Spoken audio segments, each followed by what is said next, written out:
जय गुरुजी, शुक्राना गुरुजी, आप सभी साथ संगत जी को जय गुरुजी। गुरुजी आप सभी पर मेहर बनाए रखें, सर्वदा भला सर्वदा भला।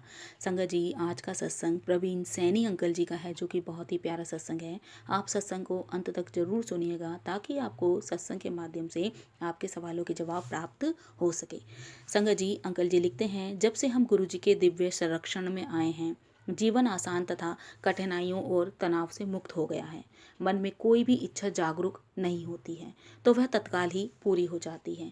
जैसे जैसे गुरुजी हर क्षण हमारी सुन रहे हैं और हम हर समय हमें खुशियां बांट रहे हैं। मेरा मानना था कि जीवन के प्रत्येक अवस्था के लिए एक गुरु की आवश्यकता होती है, योग, पढ़ाई, आध्यात्मिकता इत्यादि। फिर मुझे गुड़गांव में गुरुजी के दर्शन का अवसर प्राप्त हुआ। एक अद्भुत बात हुई जब उन्होंने मुझ पर दृष्टिपात किया तो मुझे एक शक्तिशाली किरण मेरे आर पार होने की अनुभूति हुई। उसी क्षण मुझे यह भी लगा कि गुरुजी के लिए मेरी खोज संपूर्ण हो गई थी।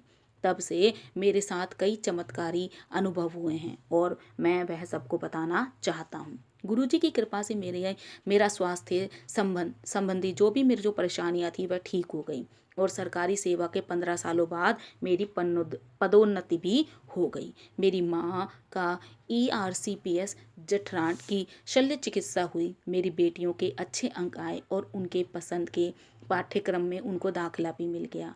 मेरी पत्नी की सर्वाइकल की समस्या का उपचार हुआ। जय गुरु जी। अंकल जी लिखते हैं, जब गुरुजी ने स्वयं मेरे हृदय का ऑपरेशन किया 15 मई 2008 को, मैं अपने परिवार के साथ गुरुजी के दर्शन के लिए बड़े मंदिर गया। मैंने वहाँ चाय प्रसाद और लंगर प्रसाद ग्रहण किया। जब आज्ञा लेने का समय आया तो मुझे दोबारा चाय प्रसाद मिला। जब मैंने पूरा प्रसाद पिया तो यह देखकर गुरुजी बहुत खुश हुए कि मेरे गिलास पर एक सुंदर ओम बना हुआ था। हम सब ने गुरुजी के दर्शन किए।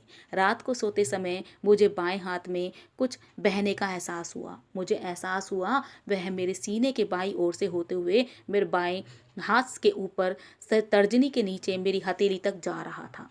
वह वस्तु लगातार कुछ समय तक बहती रही। मुझे ऐसा लग रहा था जैसे कोई चूस कर मेरी हथेली से कुछ निकाल रहा था।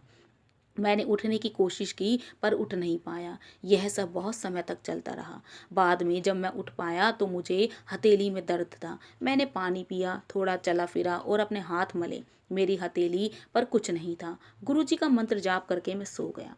सुबह 5 बजे जब मैं उठा तो मेरी हथेली में दर्द था। यह दर्द मुझे शाम तक रहा और उसके बाद फिर कभी नहीं हुआ। वास्तव में मेरे सीने से एक बोझ हट गया था। मुझे पूरा विश्वास है कि गुरुजी ने मेरे उस रोग का ऑपरेशन किया जिसके बारे में मुझे पता भी नहीं है। इस घटना से पहले मुझे हृदय और अति अम्लता एसिडिटी की परेशानी रहती थी। अब मेरी एसिडिटी की परेशानी ठीक हो गई है और जैसा मैंने कहा, गुरुजी ने मेरे हृदय का ऑपरेशन भी किया। गुरुजी की कृपा से मैं बिल्कुल स्वस्थ हूँ, ठीक हूँ।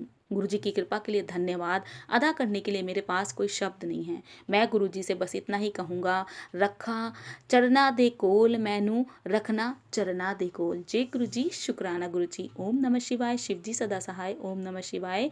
गुरुजी सदा सहाय। संगत जी, मैं आज अपनी वाणी को यहीं विराम दूंगी। जय जय गुरुजी।